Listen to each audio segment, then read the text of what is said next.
ચૈતર વસાવાના ગઢમાં હર્ષ સંઘવીની entry થઈ છે। એક જ મહિનામાં હર્ષ સંઘવીએ બે વખત ચૈતર વસાવાના ગઢ ગણાતા દેડિયાપાડામાં સભાઓ કરી છે અને આ સભાઓથી રાજકીય અટકળો તેજ થઈ છે।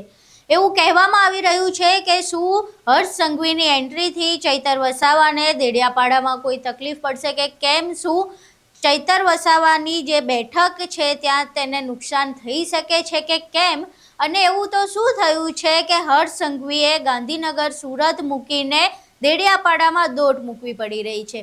સમગ્ર ઘટના શું છે, આની પાછળની રાજકીય અટકળો શું છે, તમામ વિશે વિગતવાર ચર્ચા કરીશું। નમસ્કાર, તમે જોઈ રહ્યા છો ચક્રવાત ન્યૂઝ, હું આપની સાથે હેમલ।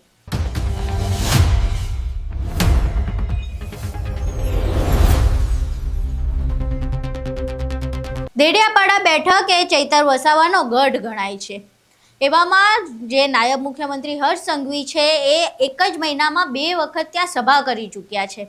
આ સભામાં સારો એવો પ્રતિસાદ પણ મળ્યો હોય તેવું કહેવામાં આવી રહ્યું છે, પરંતુ પ્રશ્ન એ થઈ રહ્યો છે કે અચાનક એવું તો શું થયું કે હર્ષ સંઘવી પોતાની વિધાનસભા બેઠક મૂકીને અને ગાંધીનગર મૂકીને દેડિયાપાડામાં બે બેઠકો કરીને આવ્યા, બે સભાઓ કરીને આવ્યા। એવું તો શું થયું કે દેડિયાપાડામાં હર્ષ સંઘવીએ ઉપરા છાપરી જવું પડ્યું। હવે આ તમામ જે હર્ષ સંઘવીની સભાઓ છે, જે બે વાર તે દેડિયાપાડા જઈને આવ્યા છે, એને લઈને રાજકીય અટકળો તેજ થઈ છે અને લોકો એવી ચર્ચા કરી રહ્યા છે કે શું ભાજપ ચૈતર વસાવાનો ગઢ તોડવાની તૈયારી કરી રહી છે? શું હર્ષ સંઘવીને ચૈતરના ગઢમાં મોકલવું એ ભાજપને મજબૂત બનાવવા માટે છે અને ચૈતર વસાવાને તોડવા માટે છે? કારણ કે ચૈતર વસાવા છેલ્લા ઘણા સમયથી ચર્ચામાં છે। એ અવારનવાર આદિવાસીઓના મુદ્દા ઉપાડતા હોય છે, એના કારણે ચર્ચામાં હોય છે, પરંતુ છેલ્લા ઘણા સમયથી એ નેગેટિવ રીતે ચર્ચામાં છે।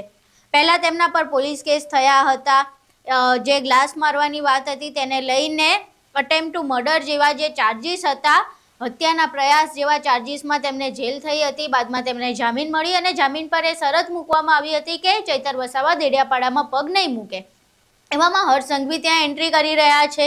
ચૈતર વસાવા છેલ્લા ઘણા 2-3 દિવસથી પીળા પોપટને લઈને ચર્ચામાં છે। એ પીળા પોપટવાળો જે કેસ છે એમાં એવો આડકતરી રીતે ચૈતર વસાવા પર આરોપ લગાવવામાં આવી રહ્યો છે કે ચૈતર વસાવા દ્વારા ડુમખલ ગામમાં એક દીકરીને ગર્ભવતી બનાવવામાં આવી છે। જો કે આ સમગ્ર ઘટનામાં સીધી રીતે કોઈ ચૈતર વસાવાનું નામ નથી લેતું, પરંતુ આડકતરી રીતે ક્યાંક ને ક્યાંક એમને ટાર્ગેટ કરવામાં આવી રહ્યા હોય એવું ચિત્ર જે છે એ સર્જાઈ રહ્યું છે દેડિયાપાડામાં। અને ચૈતર વસાવાના જે સમર્થકો છે એ પણ આ વિશે વિરોધ કરી રહ્યા હતા। હવે એવામાં પ્રશ્ન થઈ રહ્યો છે કે એક બાજુ કોર્ટ કેસના કારણે, પોલીસ કેસના કારણે અને બીજી બાજુ પીળો પોપટવાળી જે ઘટના છે એને લઈને ચૈતર વસાવા ઓલરેડી ચર્ચામાં છે, તેમની ટીકાઓ થઈ રહી છે। ત્યારે બીજી તરફ હર્ષ સંઘવી પણ ચૈતરના ગઢમાં એન્ટ્રી કરી રહ્યા છે। એવામાં જે સ્થાનિક સ્વરાજ્યની ચૂંટણી નજીક આવે છે એની પછી જે વિધાનસભાની ચૂંટણી 2027માં આવવાની છે એની અટકળો તેજ થઈ છે અને લોકો એવું માની રહ્યા છે કે હર્ષ સંઘવી જે ચૈતર વસાવાના ગઢમાં છે એનું કારણ એવું હોઈ શકે કે જે ઉપરા છાપરી એમને સભાઓ કરી ચૈતરના ગઢમાં, તો બની શકે કે ચૈતરને નબળો પાડવાનો આ પ્રયાસ હોય।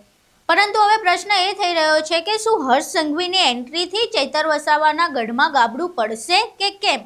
શું ચૈતર વસાવા હર્ષ સંઘવીની એન્ટ્રીથી નબળો પડશે કે કેમ?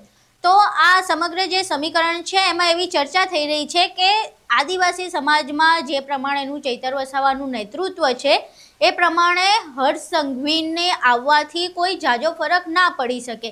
કારણ કે એવું માનવામાં આવે છે કે આદિવાસીઓને એમના જેવા નેતા જોઈએ, જે એમની જેવું બોલતા હોય, જે એમની જેવું પહેરતા હોય, જે એમની જેવું રહેતા હોય। જે હર્ષ સંઘવી એમાં ફિટ નથી બેસતા, એટલે એવી રાજકીય ચર્ચાઓ ચાલી રહી છે કે કદાચ હર્ષ સંઘવીની એન્ટ્રીથી ચૈતર વસાવાને બહુ જાજો ફરક નહીં પડે।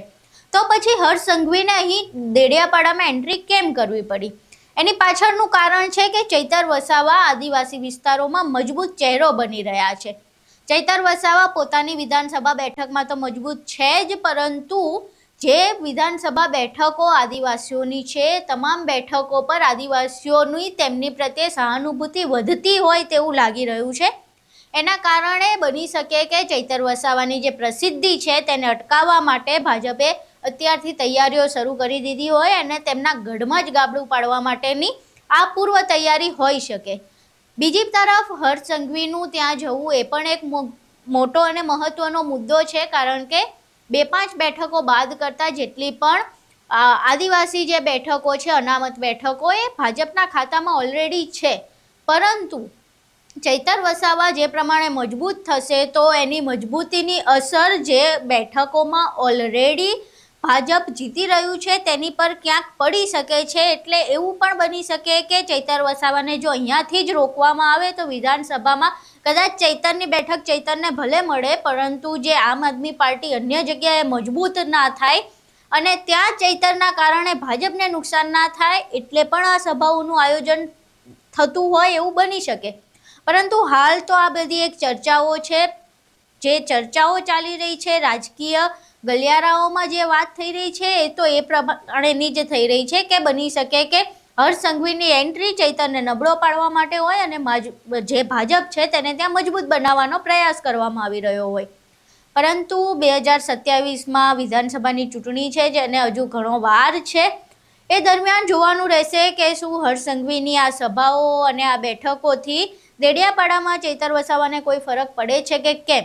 હાલ તો હર્ષ સંઘવી અને ભાજપ પૂરતી તૈયારી કરી રહ્યું છે કે ચૈતર વસાવાને ત્યાં અસર પહોંચાડી શકાય અને જે ભાજપ પાસે બેઠક છે કમસે કમ એ સિક્યોર કરી શકાય અને બની શકે તો ચૈતર વસાવાની જે બેઠક છે ત્યાં પણ ભાજપ જીતી શકે એવી તૈયારીઓ અત્યારથી શરૂ થઈ ચૂકી છે. પરંતુ સામા પક્ષે ચૈતર વસાવા પણ એટલા જ મજબૂત નેતા છે. એટલે જોવું રહ્યું કે આ જે રસાકસીની રમત જામશે વિધાનસભામાં, ત્યાં કોણ કોને બાજી મારે છે. તમારું આ સમગ્ર મામલે શું માનવું છે? શું હર્ષ સંઘવીની દેડિયાપાડામાં એન્ટ્રીથી ચૈતર વસાવાને કોઈ નુકસાન થઈ શકે કે કેમ? તમારું આ મામલે જે પણ મંતવ્ય હોય અમને કોમેન્ટ બોક્સમાં જરૂર જણાવજો. અમારો વિડીયો પસંદ આવ્યો હોય તો વિડીયોને લાઇક કરો, શેર કરો અને ચેનલને સબસ્ક્રાઈબ કરવાનું ભૂલશો નહીં. નમસ્કાર.